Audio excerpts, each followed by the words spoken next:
4-5 महिने दुखत होतं. मी त्याच्या अगोदर नव्हतं का त्रास? नाही. पेन किलर इंजेक्शन घेतलं की बरं वाटायचं, झोपलं की बरं वाटतं. झोपून उठलं ना तर हे मानेपासून ना शोल्डर पर्यंत असं वाटतं काय ते दगड गडगड फिरतोय आणि मला असं वाटतं जीव कसा तरी होतोय. C5 C6 नर्व कॉम्प्रेशन झालेलं आहे सिव्हिअर, दोन्हीकडे झालेलं आहे, बायलेटरल आहे. C4 5 6 सगळे इन्व्हॉल्व आहेत त्याच्यामध्ये. 5 6 मध्ये आलं की ते इकडे इव्हेंट येणार आहेत.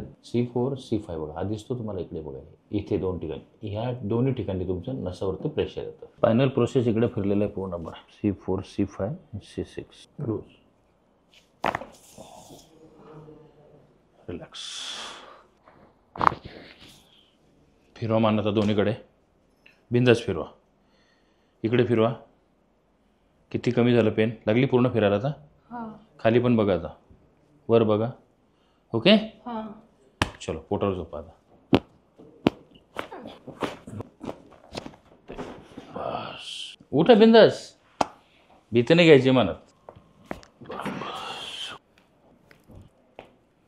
ओके, काही घाबरायचं नाही, ठीक आहे ना. ऑपरेशनची गरज नाही. मी तुम्हाला सजेस्ट करतो की रवी सरांकडे न्यायचे मला. काहीतरी ऑपरेशनच्या अगोदर एक तर यांना दाखवायचेच आहे. 2 डॉक्टरांनी सांगितले ऑपरेशन करायला लागेल. मला ट्रस्ट आहे, यांचे मी व्हिडिओ खूप बघितले आणि म्हणजे यांना डॉक्टर सांगले, बोललो ह्यांच्याकडे एकदा एक व्हिजिट करून नंतर आपण सजेशन घेऊ डॉक्टरचा वेगळा. 2 डॉक्टरांनी सांगितले ऑपरेशन केलं. मी बोललो नाही, सरांकडे नेऊ, सर चांगले फिट करतील, सर चांगलं 100% मला विश्वास होता. मला इकडे यायला पण भीती वाटत होती. बोलत होती की भीती वाटते, मी असं कधी केलं. बोललो सर मला ट्रस्ट आहे, मला माहिती आहे, मी यांचे खूप व्हिडिओ बघितले की यांचं नाव आहे आणि इलाज 100% होतो. आउटपुट आपल्याला 100% आपल्याला आउटपुट हा भेटला. Doctor thank you so much. Okay, आम्ही आभारी आहे. धन्यवाद. काही नाही घाबरायचं. धन्यवाद.